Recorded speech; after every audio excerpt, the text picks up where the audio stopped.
Fala fiel, eu sou o Carlos do canal 100% Corinthians e hoje trago o que o Chico Garcia revelou, informação quente. Ele trouxe indícios de mudanças profundas no Corinthians, que podem impactar desde o elenco até o departamento financeiro. Ano Dias, olha que loucura, o mundo dá voltas, né? Chega mais, eu sou o Chico Garcia, inscreva-se no canal e vamos juntos!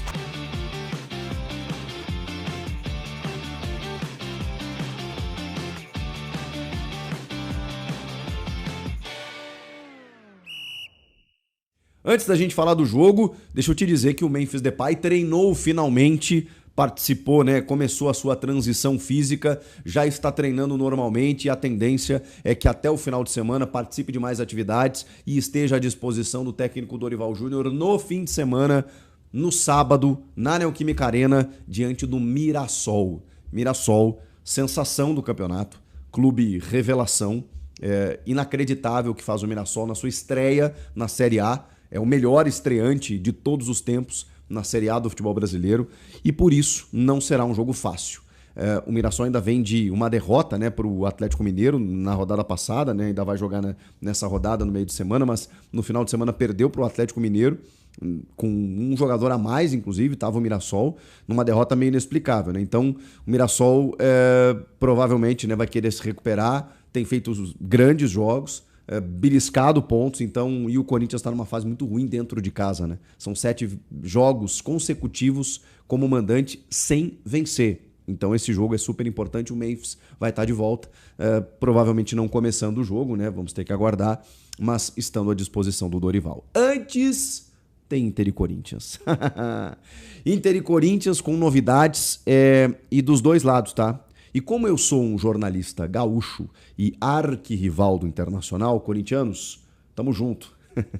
Mais do que nunca nessa partida, porque muito me interessa o que está fazendo o Inter. O Inter está numa condição difícil de tabela. Não que o Corinthians esteja numa condição muito melhor. Tá melhor, não muito melhor. Mas o Inter tá, até pela fase, pelo momento que vive. E eu vou te passar exatamente o que está acontecendo, porque eu sou um cara que me informo bem sobre as coisas do meu rival. Então vou dizer para vocês como que o Inter de Ramon e Emiliano Dias vem nesse jogo. Antes, deixa eu te dizer que a KTO estendeu a chance extra para essa semana. Até o dia 5, tá? É até domingo, mas só vale uma vez. Se você fizer nessa quarta-feira, por exemplo, você não pode fazer no final de semana, mas esse é o jogo, tá? Inter e Corinthians, Corinthians e Inter. O que significa isso, Chico? O que é a chance extra?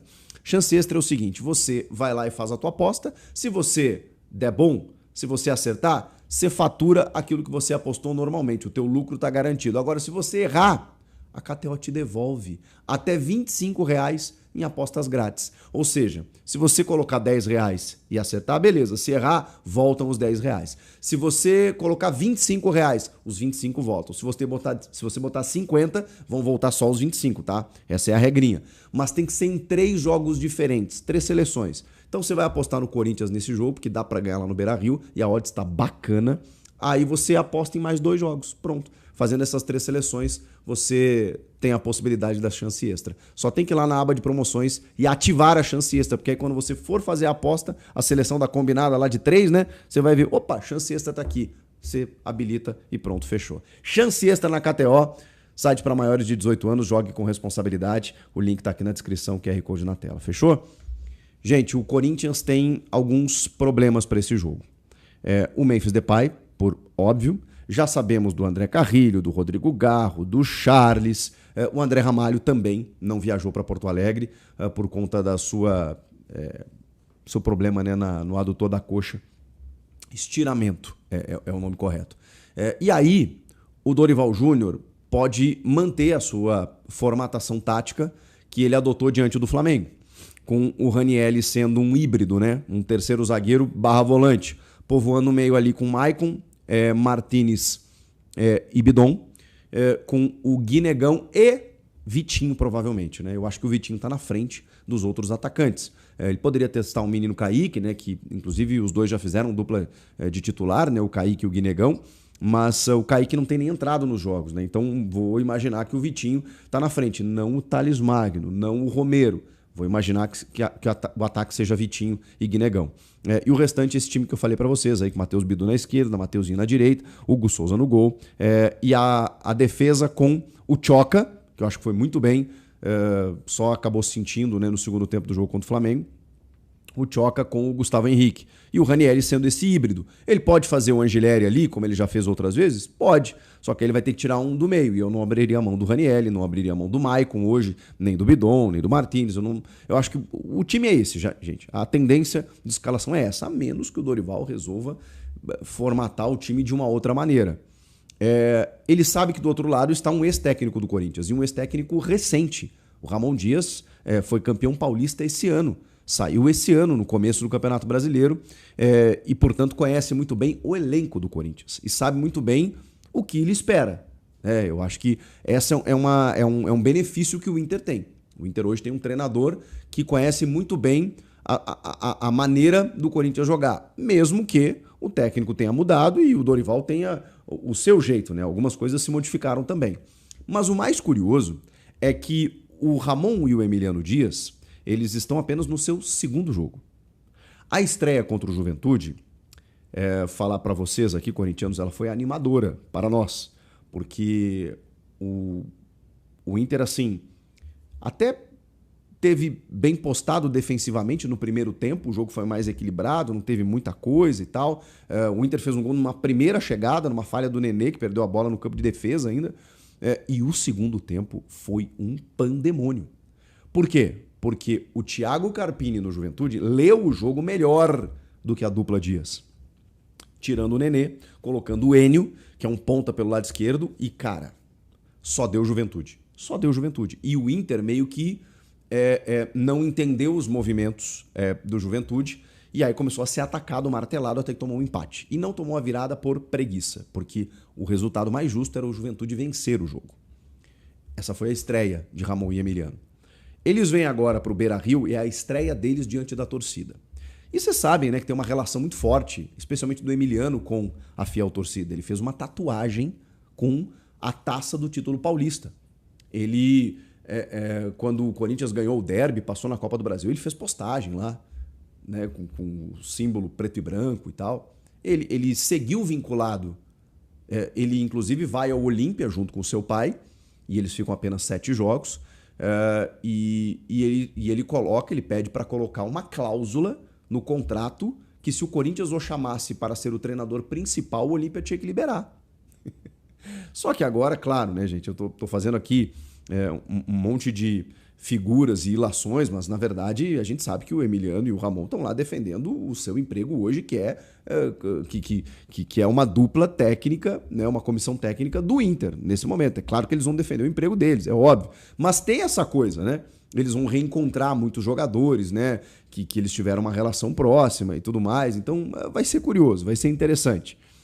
Claro que eles vão tentar ganhar do Corinthians, até no sentido de provar que eles são bons, né? Que, enfim, que a demissão foi injusta. Então, às vezes até motiva mais o cara, né? A chamada lei do ex, né? Que pode acontecer em relação a técnico. Mas o Inter está com muitos problemas, mas muitos problemas mesmo, técnicos, e não por acaso, né? Eles trocaram a comissão técnica do Roger Machado para do Ramon Dias. O Bernabé está de volta, lateral esquerda. E o Aguirre na lateral direita também. Contra o Juventude eles não tinham os dois laterais titulares. O Bruno Gomes, que foi um lateral titular no ano passado, ele sofreu uma grave lesão no primeiro jogo da temporada esse ano e ficou, 8, 9 meses, 9, 10 meses de fora e está voltando hoje, uma lesão grave de joelho. Ele tem condições de 15 a 20 minutos, então se ele entrar vai ser no segundo tempo, mas ele é um cara para... enfim, pode ser usado na lateral, como ele vinha sendo, mas ele é volante de origem, então ele pode ser utilizado no meio também. A tendência é um losango, que é justamente o que o Ramon Dias fazia no Corinthians. Vocês vão lembrar, né? Aquele time maravilhoso do final do ano passado, né? Com o Ranieri ou o Bidon muitas vezes, o Martínez, o Carrilho e o Rodrigo Garro na ponta do losango, com o Memphis e o Yuri no ataque. Um time fantástico.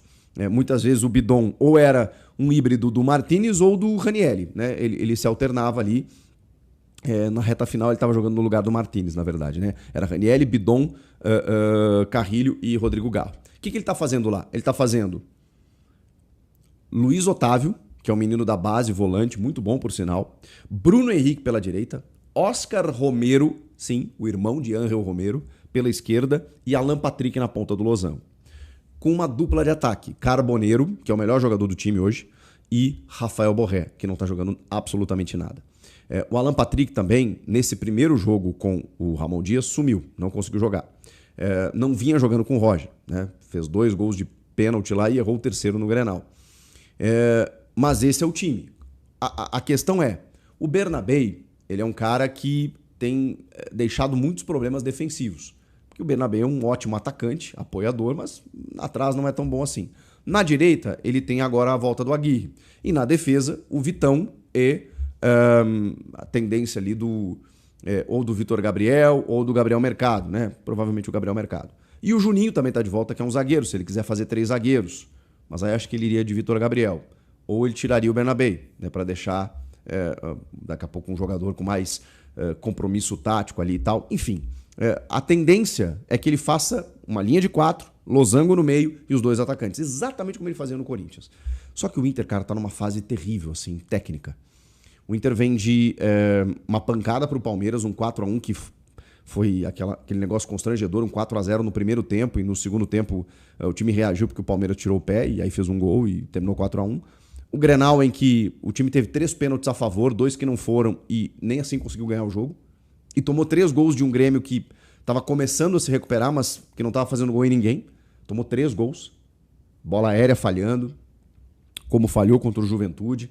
O Inter tem sérios problemas na bola aérea, tem sérios problemas nas coberturas dos laterais e tem sérios problemas de construção, de efetividade, de gol. É um time que tem muita dificuldade de chegar ao ataque. E vai jogar em casa com uma torcida já desmobilizada, tá fazendo até promoção de ingresso para ver se os caras vão, porque assim, ninguém mais está comprando o barulho do Inter esse ano. A gestão lá está recebendo muitas críticas e o time é 15º. Ok que o Corinthians caiu para 14º com um empate do Juventude com o Atlético Mineiro. Mas é que eles já jogaram na rodada, né? O Corinthians ainda não. Então o Corinthians, na verdade, na rodada terminou em 13º e o Inter 15º. Então, cara, eu acho que dá para ganhar. Eu acho que dá para ganhar porque, apesar do Corinthians ter vindo de 2 derrotas, né? Uma pro Lanterna e outra pro líder, o primeiro tempo contra o Flamengo foi maravilhoso. Não dá para repetir esse futebol? Se como mandante o Corinthians está tendo dificuldades, mas fora de casa ele beliscou algumas vitórias contra Ceará, contra o Fluminense, não dá para beliscar contra o Inter? Aliás, o Corinthians muitas vezes se dá bem contra o Inter, mesmo em Porto Alegre. Então eu acho que dá para ir para buscar aqueles pontos que acabaram sendo perdidos, tanto contra o Flamengo quanto contra o Sport, né? Jogos em que o Corinthians poderia ter vencido. Mesmo com desfalques, mesmo com problemas, eu acho que dá para ganhar. O que vocês acham? E, de repente, dependendo... Fiel, quero saber de você. Qual mudança que o Corinthians mais precisa agora? Comenta aí embaixo. Se esse vídeo foi útil, já deixa o like, se inscreve no canal e ativa o sininho. Porque amanhã eu vou trazer os documentos que o Chico citou e o que realmente está por trás dessas mudanças. Até lá, vai Corinthians!